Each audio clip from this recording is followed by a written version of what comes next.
Alright, तो हम बात कर रहे थे इंसर्ट टैब में, हमने फिल्टर्स तक बात कर ली थी। अब हम बात करेंगे हाइपरलिंक की। तो हाइपरलिंक इज बेसिकली हम कोई भी टेक्स्ट लिखते हैं, उस टेक्स्ट को अगर हम चाहते हैं उस टेक्स्ट को क्लिक करने पे हमारा जो कंट्रोल है वो कोई यूआरएल ओपन करे। तो दैट मीन्स हम अपने किसी भी डॉक्यूमेंट का, कोई भी वेबसाइट का लिंक इंसर्ट कराना चाहें तो हम हाइपर लिंक्स का इस्तेमाल करते हैं। फॉर एग्जाम्पल लेट्स से मैं यहाँ पे एक टेक्स्ट लिखती हूँ गूगल, और मैं चाहती हूँ कि इसको मैं क्या करूँ, इसको मैं एज हाइपर लिंक यूज़ करूँ। तो मेरा जो टेक्स्ट दिखेगा वो ये दिखेगा, और ये गूगल किस एड्रेस को ओपन करे। लेट्स से मैं बोलती हूँ ये खोले हमारा google.com को। तो जब भी हम इस गूगल पे क्लिक करेंगे हमारा क्या होगा, एक वेबसाइट ओपन हो जाएगी। कौन सा वेबसाइट? गूगल का वेबसाइट ओपन करेगा बेसिकली सिस्टम। ठीक है। यदि किसी दूसरी वेबसाइट को करना है तो उसका डालना पड़ेगा। यस, आपको यहाँ पे जो हमने हाइपरलिंक में नीचे एड्रेस डालते हैं ना, ये एड्रेस चेंज करना, यहाँ पे एड्रेस डालना होगा अगर आपको किसी दूसरा इमेज चाहिए या कोई दूसरा लिंक चाहिए। ठीक है। इसके अलावा लेट्स से मैं डेस्कटॉप से कुछ पीडीएफ लिंक करना चाहूँ। लेट्स से मैं कहती हूँ इसको डॉक्यूमेंट, एंड मैं बोलती हूँ I want to have this hyperlink, और हाइपर लिंक में let me select any documents.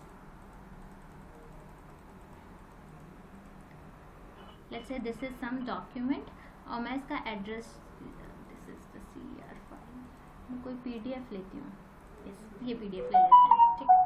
तो पहले हमने इमेज लिंक किया, सॉरी हमने क्या किया था, यूआरएल लिंक किया था। इस बार हमने पीडीएफ लिंक किया है। तो जैसे ही आप इसे क्लिक करोगे what will happen is Microsoft आपसे पूछेगा do you want to open this particular file. If we say yes, हमारा ये फाइल ओपन हो जाएगा। तो हाइपर लिंक में हम कोई भी फाइल दे सकते हैं, हम कोई भी वेबसाइट दे सकते हैं, हम कोई भी इमेज का लिंक भी दे सकते हैं। तो बेसिकली ये क्या कहलाते हैं, ये हाइपर लिंक्स कहलाते हैं, जहां हमारा कोई भी एक सेल का जो वैल्यू है वो हमें किसी दूसरे लोकेशन पे नेविगेट करवाए, उसको हम हाइपर लिंक कहते हैं। तो टेक्स्ट बॉक्स जनरली लेटर्स वगैरह कनेक्ट कर देते वैसे ही है। यस। टेक्स्ट बॉक्स जैसे हम पेंट में, वर्ड में टेक्स्ट बॉक्स यूज़ करते हैं वैसे हम यहाँ पे भी कर सकते हैं। तो टेक्स्ट बॉक्स का इन जनरल जो हम यूसेज देखेंगे, ये इंसर्ट वाले मैक्सिमम एलिमेंट्स का वो डैशबोर्ड बिल्ड करने के टाइम पे देखेंगे, क्योंकि जब हम डैशबोर्ड बनाएंगे तब हम ये एक्स्ट्रा एलिमेंट्स डैशबोर्ड में यूज़ करते हैं। ठीक है।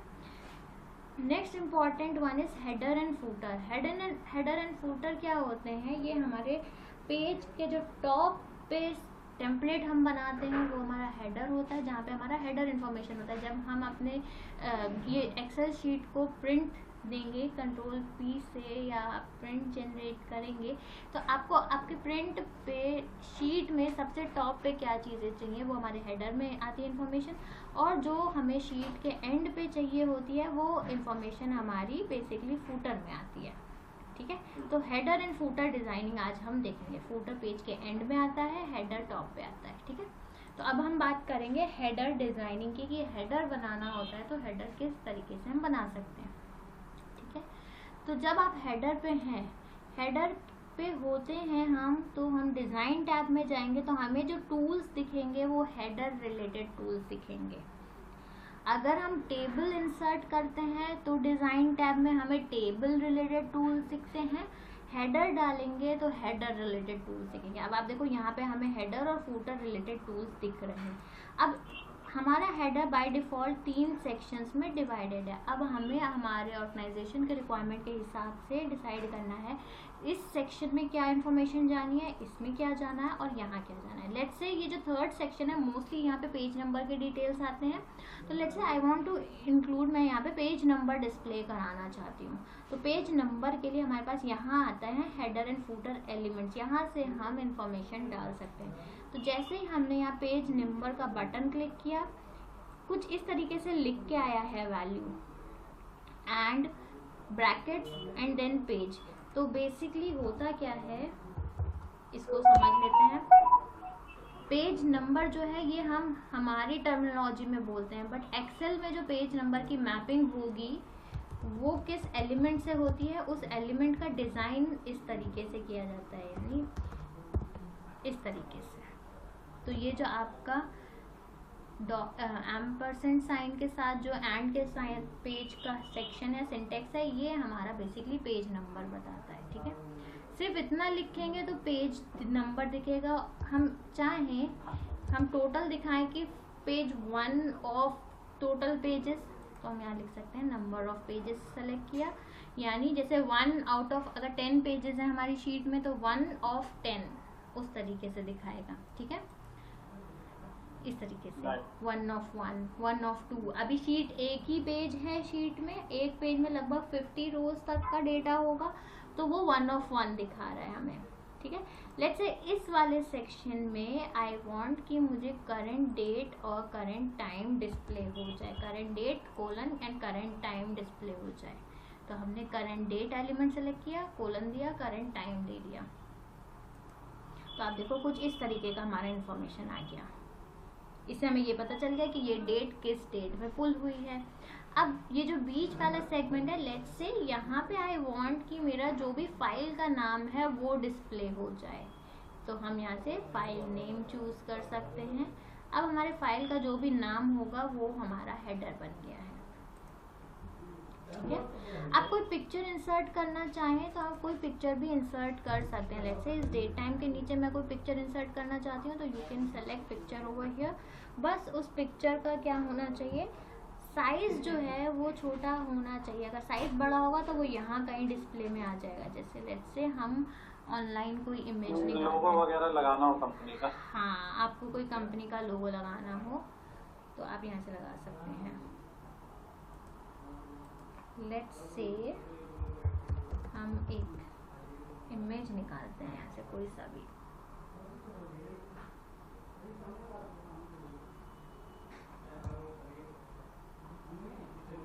जैसे हम ये एक इमेज लेते हैं। तो यहाँ आप बेसिकली लोगोस का ज़्यादा हम इस्तेमाल करते हैं। अब हम इसको यूज़ करके देखते हैं। अब आप देखो हमारा जो इमेज है इसका साइज़ बहुत बड़ा है, तो ये यहाँ फिट नहीं हो पा रहा है, इसलिए हमें ये यहाँ बीच में कहीं एक्सपैंड होकर दिख रहा है। तो आप कोई भी लोगो लगा सकते हैं, बस आपको इमेज के साइज का ध्यान रखना होगा। इसका साइज भी तो बढ़ जाता है। हाँ, ये है ना फॉर्मेट पिक्चर, फॉर्मेट पिक्चर में जाके आप साइज कंट्रोल कर नहीं, वो जो सेल ऊपर का है जी, हेडर वाला, हेडर का तो विड्थ बढ़, रो का विड्थ बढ़ सकता होगा, वो बढ़ा सकते हैं, बट वो इन्फॉर्मेशन के हिसाब से ही सेट होगा ना आपका। आप इमेज तो कितना भी बड़ा हो सकता है, तो यूजुअली हम क्या करते हैं, इमेज का साइज ऑल्टर करते हैं कि हमें कितने से कितने स्पेस में अपना इमेज चाहिए है।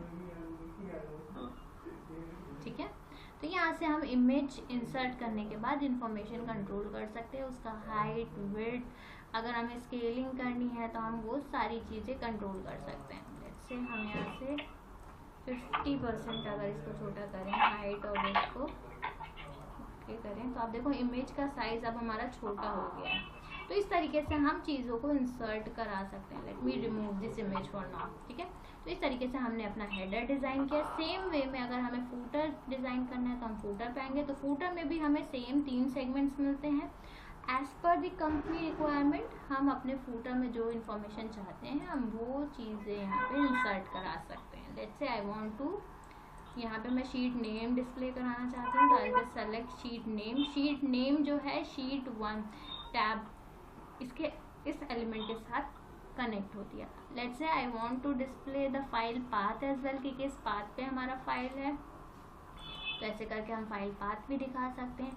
एंड यहाँ पे लेट्स से हम कॉपीराइट्स का डालना चाहते हैं अपने ऑर्गेनाइजेशन का, तो आप वो कॉपीराइट से रिलेटेड इंफॉर्मेशन भी डाल सकते हैं, जैसे कॉपीराइट्स एट XYZ कंपनी।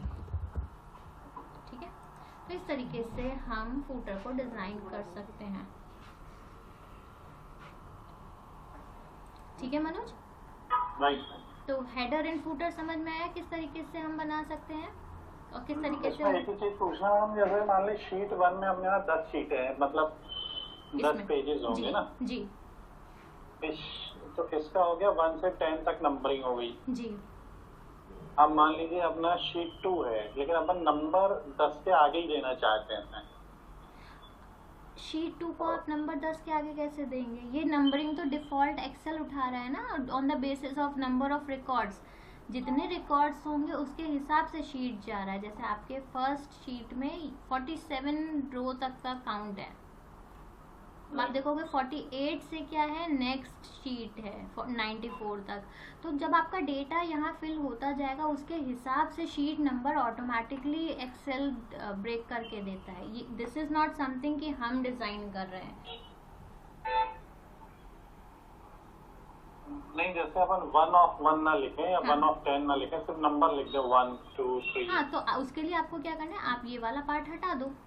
हाँ, तो जैसे ही अपन ने हटा दिया मैडम, तो अब ये आ जाएगा, मान लीजिए अपनी पहली शीट में 10 पेजेस थे मान लीजिए ना, जिसका अपन प्रिंट निकालेंगे 10 पेज। यस। और ये सेकंड में एक और शीट 2 अपन खोलेंगे यदि, और उसमें फिर 5 शीटें हों, मतलब 5 पेपर्स होंगे 4 के 3 के जो भी हैं, तो वो नंबर अपना 11 से चालू कर सकते हैं ना अपन? नहीं कर पाएंगे। नहीं कर पाएंगे। देखिए 11 से आप चालू कैसे कर पाएंगे, क्योंकि एक्सेल हर शीट के लिए डिफॉल्ट पेज 1 से ही स्टार्ट करेगा काउंटिंग, है ना। और अब जो हमने हेडर फुटर 1 में बनाए हैं वो शीट 2 में कॉपी भी नहीं हुए हैं। आप देखो शीट 2 के लिए हमें हेडर अलग ही दोबारा से बनाने पड़ेंगे, ठीक है। ऑलराइट, तो ये था हेडर एंड फुटर हमारा, कि हेडर और फुटर किस तरीके से हम डिजाइन कर सकते हैं। तो इंसर्ट टैब में जाके आपको हेडर और फुटर का ऑप्शन मिलता है। यहाँ से अभी हमारा लेआउट जो है देखिए चेंज हो चुका है। क्यों? क्योंकि हमें हेडर फुटर दोनों स्केल के रेफरेंस में दिखाने पड़ते हैं। वापस से हम नॉर्मल लेआउट पे आ जाते हैं। तो this is what our normal layout was. यहाँ पे हमारे पास वर्ड आर्ट इंसर्ट करने का ऑप्शन आता है, जैसे कि हम बाकी एक्सेल माइक्रोसॉफ्ट के बाकी टूल्स पे करते हैं। इसकी सारी स्टाइलिंग हम फॉर्मेट टैब में कंट्रोल कर सकते हैं, just like what we do in Word PowerPoint. Word में भी सेम चीज़ें आपको मिलती हैं with respect to WordArt. आप कोई शेप इंसर्ट करना चाहो, आप शेप इंसर्ट कर सकते हो। शेप का कलर, फॉर्मेट, ये चीज़ें कंट्रोल कर सकते हैं। देन आपको जो हमने वर्ड आर्ट डाला है इसका टेक्स्ट स्टाइलिंग कंट्रोल करना है तो हम वो भी कर सकते हैं। अरेंज करना है, किसी को आगे भेजना है, किसी एलिमेंट को पीछे उठाना है, वो कर सकते हैं। सिलेक्शन पेन में हम जाएंगे तो हमने जितने भी इस सेगमेंट से एलिमेंट्स उठाए होंगे वो सारे हमें दिखेंगे। अभी हमें कोई एलिमेंट हाइड करना है तो सेम सिलेक्शन पेन में जाके हाइड कर सकते हैं, अनहाइड कर सकते हैं, ठीक है। ऑटोमेटिकली हाइट और विड्थ का सेगमेंट साइजिंग कंट्रोल करना है तो हम वो भी कर सकते हैं, ठीक है। तो नेक्स्ट हमारे पास आता है सिंबल्स का ऑप्शन। अब जैसे कई बार क्या होता है, हमें कुछ एडिशनल इक्वेशंस या कुछ सिंबल्स का इस्तेमाल करना पड़ता है जो हमें कीबोर्ड में नहीं मिलते, तो वो हमें सिंबल्स के अंदर मिल सकते हैं। अगर हमें कुछ इक्वेशंस चाहिए हो तो आप देखो मैथमेटिकली ज़्यादा हम इक्वेशंस का इस्तेमाल करते हैं। कोई ऐसा इक्वेशन हम चाहते हैं इनपुट करना तो हम वो यहाँ पे इंसर्ट करा सकते हैं। वो क्लिक करते ही जो भी हम इक्वेशन चाहते हैं वो इक्वेशन हमारा आ जाएगा। दिस इज समथिंग जो मैथमेटिकल डोमेन वाले, रिसर्च डोमेन वाले लोग ज़्यादा करते हैं, ठीक है। हम कोई इक्वेशन लिखना चाहें तो हम यहाँ पे लिख भी सकते हैं।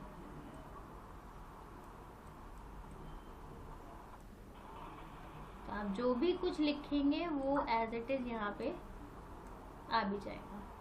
तो हम कोई अपना इक्वेशन खुद से बनाना चाहें, जैसे a + b, इस टाइप से हमें सेम सेगमेंट के अंदर अपना सारा वो लिखना पड़ेगा। तो जो भी है ये डायरेक्ट मैनिपुलेट कर रहा है कि what you are trying to write, ठीक है। तो इस तरीके से कुछ हमें अपना खुद का इक्वेशन बनाना हो तो हम वो भी कर सकते हैं। कोई सिंबल चाहिए है, जैसे कॉपीराइट्स का सिंबल अगर हमें चाहिए है तो हम वो भी इंसर्ट करा सकते हैं। Once you click on insert, इनका मैडम सिंबल का वो कुछ रहता नहीं, डाल के ढूंढ लें उसको। आप जैसे रुपी का सिंबल चाहिए हो, @ चाहिए हो, वो आप उसके लिए अल्टरनेटिवली ये भी कर सकते हो। जैसे हम गूगल पे आए, हमने लिखा, हाँ, वो तो फिर गूगल से अपन कॉपी कर सकते हैं आगे। हाँ, वैसे टेक्स्ट कॉपी कर ले। अदरवाइज डायरेक्ट सर्च का ऑप्शन यहाँ और कोई नहीं है, आपको सिंबल पे जाके ही ढूंढना पड़ेगा। यहाँ पे ना आपको ढूंढना ही पड़ेगा लिस्ट में जाके।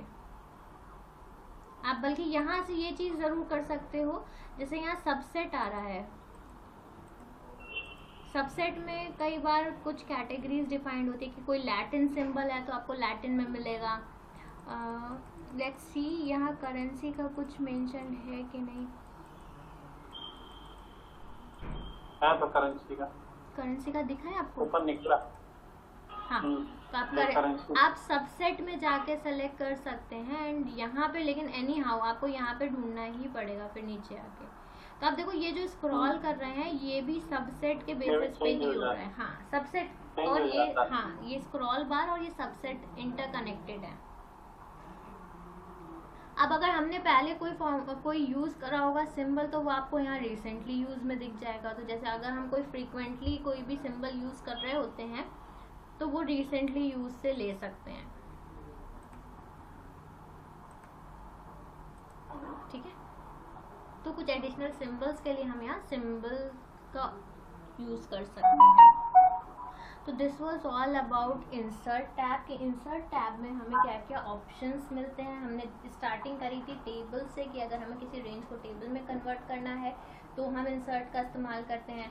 पिक्चर्स इंसर्ट करने हैं तो वो हमारा काम इंसर्ट टैब से होता है। चार्ट्स इंसर्ट कराने हैं तो वो भी इंसर्ट में मिल रहा है। स्पार्क लाइन या ट्रेंड लाइंस देखने हैं वो भी इंसर्ट से होता है। स्लाइसर्स या फिल्टर्स लगाने हैं वो भी इंसर्ट टैब में मिलेगा।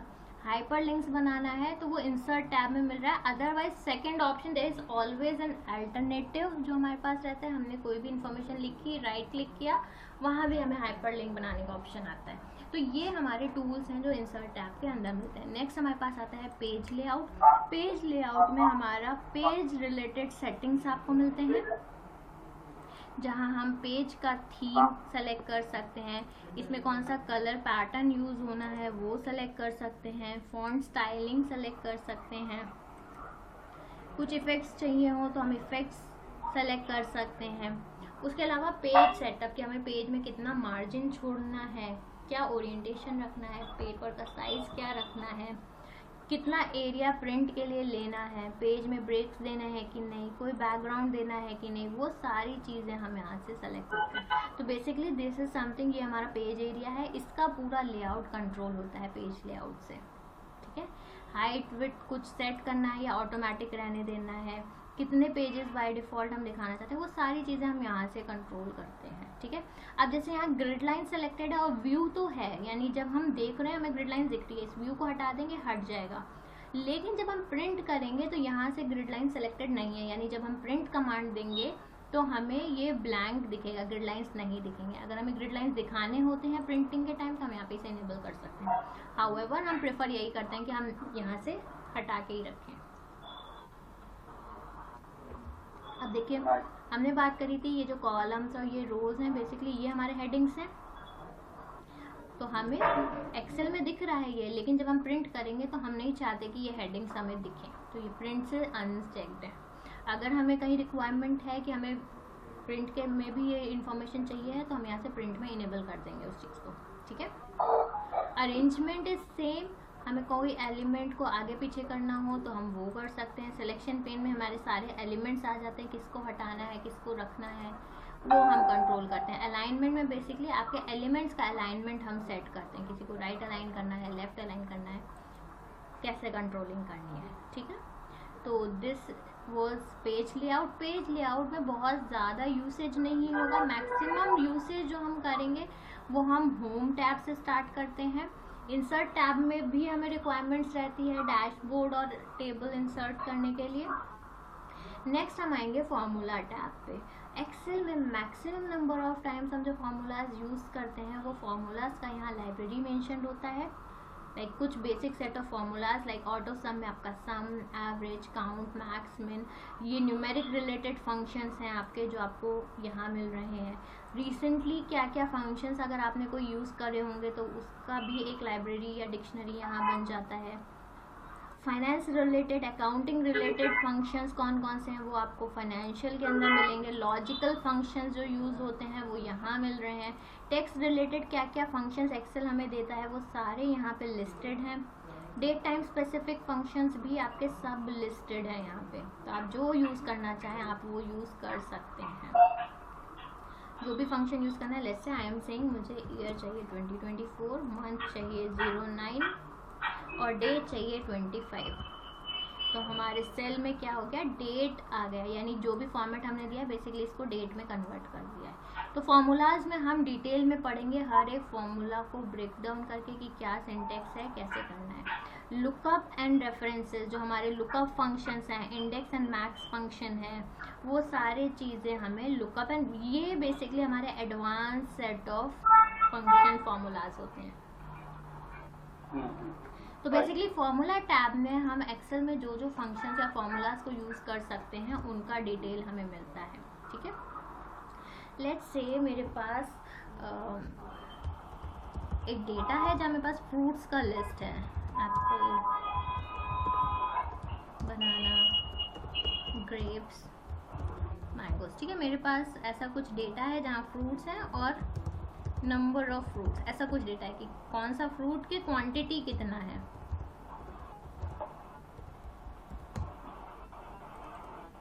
नंबर नहीं लिखते, क्वांटिटी लिखते हैं इसको।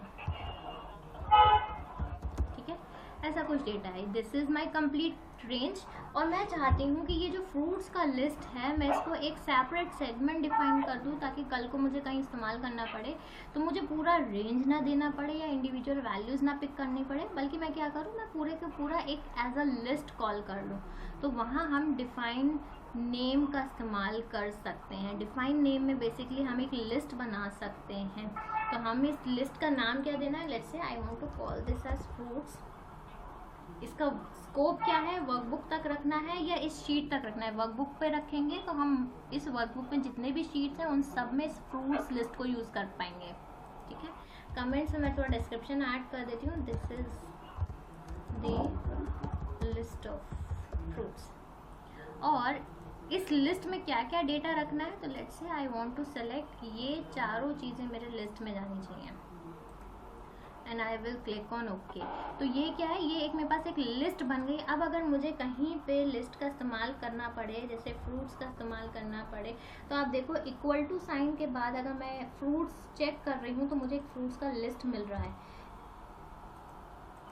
ठीक है, अब फ्रूट्स का लिस्ट इस सिंगल कॉलम में नहीं आ सकता, क्यों? क्योंकि ये इसमें 4 वैल्यूज़ हैं, डायरेक्ट नहीं यूज़ कर सकते। हम इसको क्या कर सकते हैं, किसी फॉर्मूला में यूज़ कर सकते हैं। हमने कहा काउंट निकाल दो किसका, टोटल नंबर ऑफ फ्रूट्स जो हमारे पास अवेलेबल है।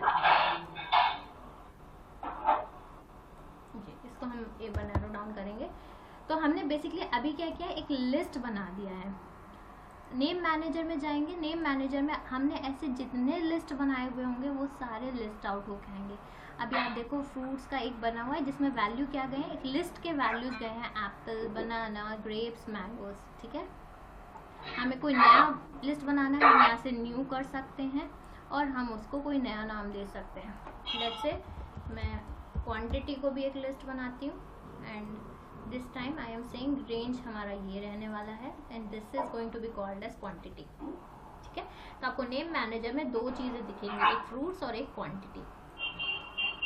If I want to use fruits in any formula तो यूज़ इन फार्मूला का ऑप्शन आता है, यहाँ पे आप इस तरीके से कर सकते हैं। I am not doing it right now, वो जब हम फार्मूलाज में पढ़ेंगे तब हम इसको डिटेल्ड में देखेंगे कि किस तरीके से हम क्रिएट कर सकते हैं। ठीक है, ऑलराइट, जब हम फॉर्मूला बनाएंगे तो फॉर्मूला के केस में हम देखेंगे फॉर्मूला ऑडिट क्या होता है, कैसे ऑडिटिंग करते हैं। तो अगर हमने कोई वैल्यूज़ लिए हैं 12, 13 और मैं यहाँ पे इन दोनों को ऐड करती हूँ, सम करती हूँ। मैंने कहा सम कर दो किसको, इस सेल को और इस सेल को। ठीक है, अब मुझे यहाँ तो सिर्फ वैल्यूज़ दिख रहे हैं, जब मैं एड्रेस पे क्लिक कर रही हूँ तभी मुझे पता चल रहा है कि ये एक फॉर्मूला है जो कि इन 2 सेल से वैल्यू ले रहा है।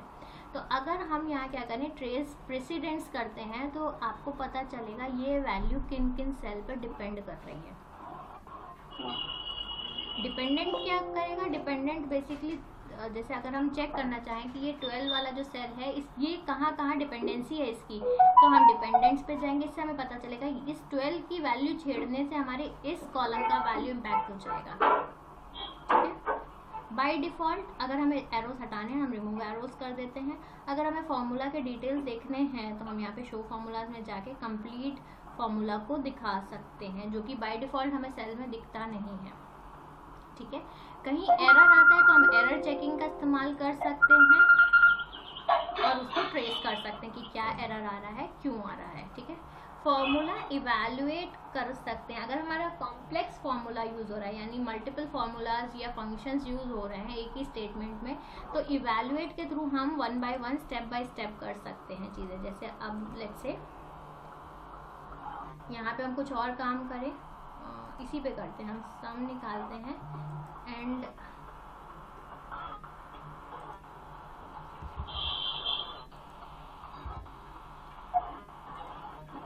यहाँ पे हम एक कंडीशन लगाते हैं ग्रेटर देन। हम कहते हैं अगर इनका सम 20 से ग्रेटर है तो डिस्प्ले कराएंगे येस, अदरवाइज हम डिस्प्ले कराना चाहते हैं नो। ठीक है, हमने ऐसा कुछ किया तो यहाँ डायरेक्ट हमें दिख रहा है। अगर हम स्टेप बाय स्टेप इवैल्यूएट करना चाहें तो हम इवैल्यूएट फार्मूला पे जाएंगे, will click on this evaluate. तो आप देखो पहला स्टेप क्या हुआ, इसने सम करा, सम का वैल्यू चेक किया, 25 20 से ग्रेटर है, yes it is true, true है तो क्या इवैल्यूएशन का रिजल्ट आएगा, येस। ठीक है, तो इससे क्या होता है, हम अपने एंटायर कॉम्प्लेक्स फॉर्मूला को ब्रेक डाउन कर सकते हैं, one by one step by step answer देख सकते हैं कि किस स्टेप पे क्या आंसर आया है। ठीक है, उसके लिए हम इवैल्यूएट फार्मूला का इस्तेमाल करते हैं। नेक्स्ट हमारे पास आता है watch window. Watch window is basically हमारे सेल में अगर हमने डिटेल्स लगा रखे हैं, कुछ फार्मूला यूज़ कर रखे होंगे, तो वो सारे चीज़ें हमें यहाँ से दिख सकता है। जैसे हमने बोला,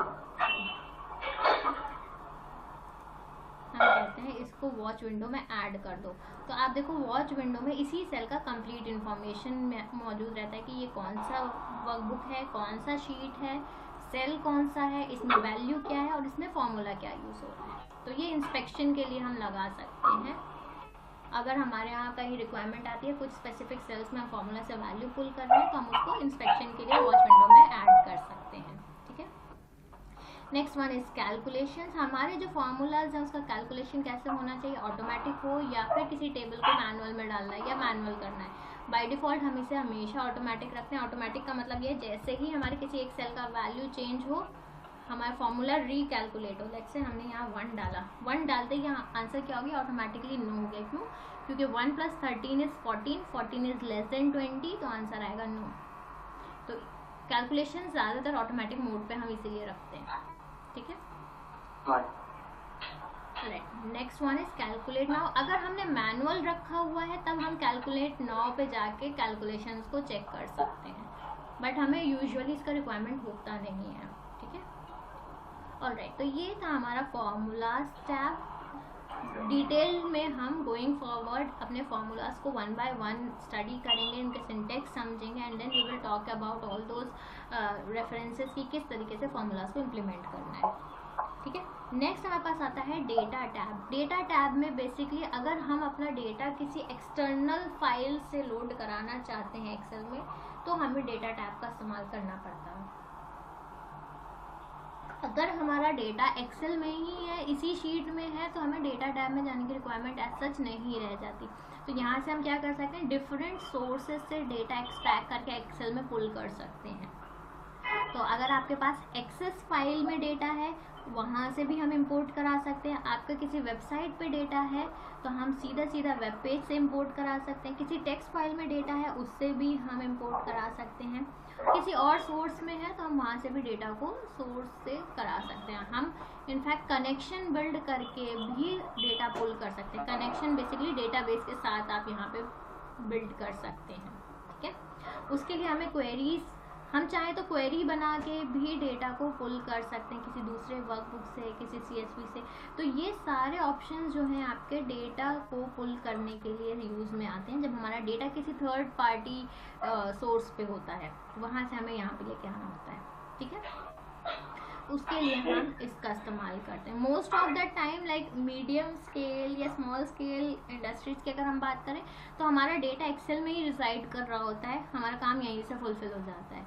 लेकिन जब हम एक लेवल आगे की बात करते हैं जहाँ हमारा डेटा क्या है, डेटा बेसिस पे है, बहुत सारा डेटा है वो डेटा बेसिस पे, वहाँ हमें रिक्वायरमेंट रहती है कि हम डेटा को पहले एक्सेल में लेके आएँ और फिर ऑपरेशंस करें। ठीक है, जब हम डेटा को कनेक्शंस के थ्रू लेके आते हैं तो हमारे पास कनेक्शंस कॉलम में, आप कनेक्शंस पे जाओगे तो यहाँ कनेक्शंस क्रिएट होके आएंगे कि आपका एक्सेस से कनेक्शन क्रिएटेड है, डेटाबेस से क्रिएटेड है।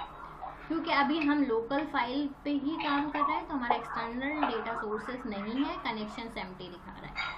ठीक है, अभी इसकी जरूरत तो रहेगी नहीं मैम अभी? नहीं रिक्वायरमेंट नहीं रहेगी। इसलिए मैंने आपको बताया मीडियम और स्मॉल स्केल इंडस्ट्रीज में हमारा डेटा, हमारे एक्सेल में इतना डेटा नहीं होता कि हमें डेटाबेस पे पुल करने की रिक्वायरमेंट रहे। उसको फिर आखिरी में करेंगे। हाँ, तो मतलब क्योंकि we are talking about tabs, हाँ इसीलिए एक आइडिया के लिए हम बात कर रहे हैं अभी। इसीलिए लाइक गोइंग फॉरवर्ड हम ये आज टैब्स का ओवरव्यू कंप्लीट करेंगे। कल हम बेसिकली फॉर्मूलाज पे बात करेंगे, तो हम वो चीज़ों पे काम करेंगे जो हमारे इस्तेमाल में आ रही होती हैं। ठीक है, यहाँ डेटा जो पुल करेंगे उसका सॉर्टिंग और filtering it is same as what we did in home tab, जहाँ हमने डेटा खुद से लिखा था। बस ये जब डेटा पुल करेंगे तब सॉर्टेड मैनर में आए उसके लिए है। ठीक है, डुप्लीकेट वैल्यूज रिमूव करने के लिए हमारे पास रिमूव डुप्लीकेट्स का ऑप्शन होता है। अगर हमारे पास कहीं कोई डुप्लीकेट वैल्यू आ रही होगी तो ये यहाँ से हम रिमूव डुप्लीकेट यूज करके हटा सकते हैं रिडंडेंट वैल्यू। ठीक है, हमें डेटा वैलिडेशंस लगाने होंगे कि हमारा कोई रूल लिमिटेशंस लगाने होंगे तो हम डेटा वैलिडेशन रूल्स बना सकते हैं। जैसे कि हम बोलेंगे लेट्स से आई वांट कि डेसिमल वैल्यू रहे और हम रेंज दे सकते हैं कि हमारा डेटा इस रेंज से लेके इस रेंज के बीच आए तो सही रहे, अदरवाइज क्या हो, अदरवाइज हम कोई मैसेज डिस्प्ले करा दें। ऐसे we will say whole number कि मिनिमम 10 नंबर जाए एंट्री और मैक्सिमम 20 जाए। अगर ये सेल सेलेक्ट हो तो हमें ये मैसेज दिखाना है, वैलिडेटेड डेटा रेंज, कोई भी मैसेज हम दिखा सकते हैं। कुछ अलर्ट दिखाना हो हम कहते हैं इनवैलिड डेटा, और हम मैसेज में बोलते हैं please select a valid data in range 10 to 20 whatever। मतलब इस तरीके से हम वैलिडेशंस लगा सकते हैं। अब हमने जो वैलिडेशन बना दिया है हम उसको कहीं भी अप्लाई कर सकते हैं, हम चेक कर सकते हैं। जैसे अगर हम कोई वैल्यू डालें तो हमारा डेटा वैलिडेशन रूल्स को हम यूज़ कर सकते हैं। इसको हम आगे डिटेल में पढ़ेंगे क्योंकि वैलिडेशंस कई बार हमें इस्तेमाल करने पड़ते हैं सो दैट हम इंश्योर कर सकें हमारा जो नंबर या वैल्यू जाए सेल में वो इनकरेक्ट वैल्यूज ना जाए। ठीक है, उसके अलावा गोइंग फॉरवर्ड हम व्हाट इफ एनालिसिस को थोड़ा डिटेल में पढ़ेंगे। इसका इस्तेमाल हम अक्सर करके करते हैं कोई भी गोल सीकिंग काम के लिए, सिनेरियो बेस्ड सिलेक्शंस के लिए। ठीक है, ऑलराइट। ग्रुपिंग अनग्रुपिंग होगी तो हम वहाँ आउटलाइन का इस्तेमाल कर सकते हैं, but these are not to be used for you. अभी के लिए ये रिक्वायरमेंट नहीं होगा।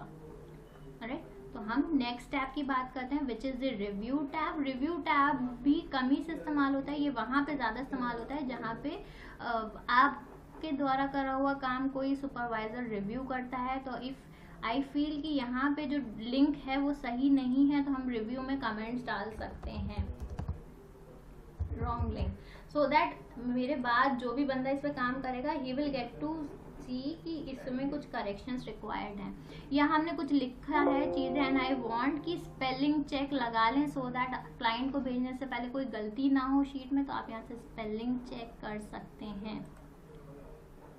कहीं पे कुछ गड़बड़ होगी तो ये हमें दिखा देगा। जैसे यहाँ बनाना में एक एन एक्स्ट्रा लग गया तो it is giving us the suggestion कि आप इसको करेक्ट कर सकते हैं। अगर हमें करेक्शन करना है तो हम चेंज कर सकते हैं, इग्नोर करना है तो इग्नोर कर सकते हैं। That's I want to change it up. तो ऑटोमेटिकली एक्सेल ने हमें हेल्प किया हमारे मिस्टेक्स को रेक्टिफाई करने के लिए। ठीक है, थेरेसिस इज बेसिकली एक ऑनलाइन डिक्शनरी टाइप से खुल के आ जाएगा जहाँ हम कुछ भी जो भी हमारा वर्ड है इंफॉर्मेशन है उसको सर्च कर सकते हैं। तो this is not in use, इतना यूज़ नहीं करते हम स्पेलिंग चेक ज़रूर कर लेते हैं एक बार अपनी शीट को आगे भेजने से पहले सो दैट क्लाइंट के ऊपर एक गलत इंप्रेशन ना जाए। ठीक है, ऑलराइट। स्मार्ट लुकअप में बेसिकली हमारा क्या होता है, हमारा जो भी इंफॉर्मेशन है वो बिंग के साथ कनेक्ट करके हमें कुछ इंटरैक्टिव कंटेंट शेयर करता है, तो इसकी भी हमें रिक्वायरमेंट रहती नहीं है। नेक्स्ट कमेंट्स पे हम बात कर चुके हैं, शीट प्रोटेक्शन की बात हम कर चुके हैं, वर्कबुक प्रोटेक्शन की बात हमने करी है। ये सेम है, जो ऑप्शंस हमें वहाँ से मिल रहे हैं वही ऑप्शंस हमें यहाँ रिव्यू में भी मिल रहे हैं। इफ़ आई वांट कि मैं शीट पे अनवांटेड चेंजेस को लिमिट कर सकूँ तो मैं क्या करूँगी, यहाँ से शीट को प्रोटेक्ट कर दूँगी। सेम वर्कबुक के केस में होता है। इफ़ आई वांट कि मेरे वर्कबुक में कोई दूसरा आदमी एडिटिंग ना कर पाए, कुछ स्ट्रक्चर चेंज ना कर पाए, तो हम यहाँ से वर्कबुक को प्रोटेक्ट कर सकते हैं। ठीक है, नेक्स्ट ऑप्शन है शेयर वर्कबुक का। अगर मैं चाहती हूँ अपने वर्कबुक को किसी और अपने कलीग के साथ शेयर करना, तो हम यहाँ से उसको शेयर कर सकते हैं। एडवांस में जाके हम चेक कर सकते हैं कि हम चेंजेस को ट्रैक करना चाहते हैं कि नहीं, कि मेरे बाद अगर किसी ने चेंजेस करे तो क्या चेंजेस होंगे। ठीक है, तो राइट नाउ ये लोकल मशीन पे है, तो इट इज सेइंग कि किस किस को एक्सेस है। There is just one single access जो कि मुझे है, and I am the one who is working on this workbook right now. ठीक है, ठीक है। अगर हम चाहते हैं किसी बंदे को स्पेसिफिक एक्सेस देना एडिट करने के लिए, तो हम यहाँ से उसको दे सकते हैं। किस सेल पे देना है, क्या एक्सेस देना है, वो हम यहाँ से दे सकते हैं। कि हमने बोला जी हमारा जो रेंज है उसको हम टाइटल 1 रेंज है, ये रेंज है जिसमें एडिट्स हम अलाउ करना चाहते हैं। इसके लिए पासवर्ड दे देते हैं 1 2 3 और परमिशंस दे देते हैं कि क्या क्या परमिशन हमें चाहिए। तो हमने बोला विदाउट पासवर्ड तो नहीं, किसको एक्सेस देना है, यहाँ से हम बेसिकली एडी ग्रुप से लोगों को ऐड करते हैं कि हम किस बंदे को एक्सेस देना चाहते हैं। तो ये सारी चीज़ें हम तब करते हैं जब हम लेट्स से क्लाउड वर्जन पे कनेक्टेड होते हैं, या हम लॉग इन करे हुए होते हैं और हमारे पास यूज़र लिस्ट होती है जहाँ पे हमारे अपने टीम मेंबर्स का ईमेल आईडी या यूज़र आईडी हमारे पास होता है। तो हम यहाँ पे उनका नाम डाल सकते हैं, सर्च कर लेंगे एंड उनको एक्सेस दे सकते हैं। ठीक है, ऑलराइट। ट्रैक चेंजेस ऑन करने का मतलब होता है अगर हम ट्रैक चेंजेस कर देते हैं तो अब हम जो भी चेंजेस करेंगे वो हमेशा क्या होंगे, ट्रैक हो जाएंगे। फॉर एग्जाम्पल ये था येस और नो, अब मैं इसको रिप्लेस चेंज कर देती हूँ। मैंने इसमें अपडेट्स कर दिए, अपडेट्स कर दिए। आप देखो ये क्या हो गया, ये सेल हाईलाइट होके आ गया, यानी अब कुछ भी चेंजेस हम इस शीट में करेंगे ना तो वो ट्रैक हो जाएंगे कि हाँ इसमें हमने कुछ चेंजेस करे हैं। लेट्स से हम इसको 10 करते हैं, तो आप देखो ये सेल अलग से ऊपर हॉवर करके आ रहा है और ये हमें बताएगा कि इस सेल में किसने चेंज करा है और क्या चेंज करा है।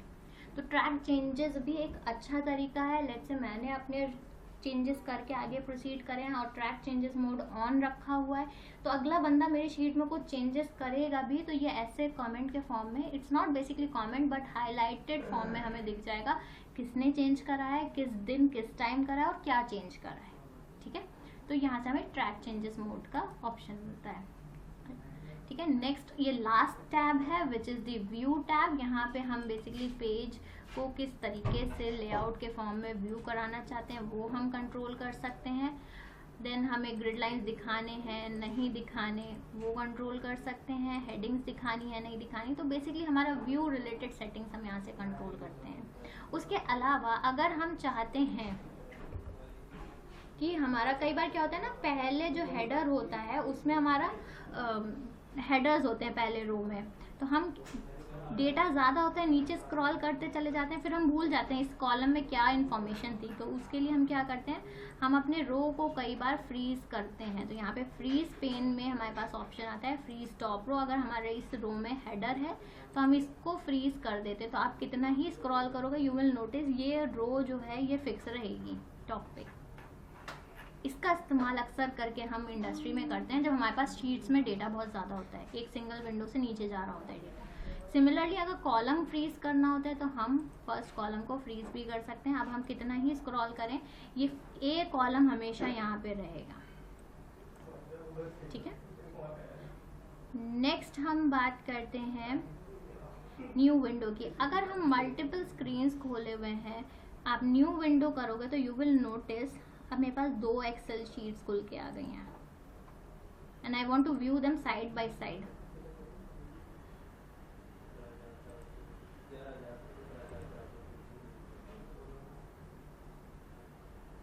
One second. ठीक है, हमने कहा व्यू करेंगे हम साइड बाय साइड और हम इसको वर्टिकल अलाइन करते हैं। तो इस चीज़ का इस्तेमाल अक्सर करके हम तब करते हैं जब हमें दो शीट्स को कंपेयर करना होता है। हमें कंपेयर करके मिसिंग वैल्यूज या कुछ एबनॉर्मेलिटी, कुछ गलतियां देखनी होती हैं, तो हम क्या करते हैं, शीट्स को साइड बाय साइड डेक करके देख सकते हैं। तो वो हम यहाँ से करते हैं। पहले न्यू विंडो में जाके नया शीट खोल सकते हैं, या अगर आपके पास एक्सेल दूसरा वर्कबुक खुला हुआ हो, आप अरेंज ऑल के थ्रू चेक कर सकते हैं। ठीक है, तो ये सारी चीज़ें हमें व्यू में मिलती हैं।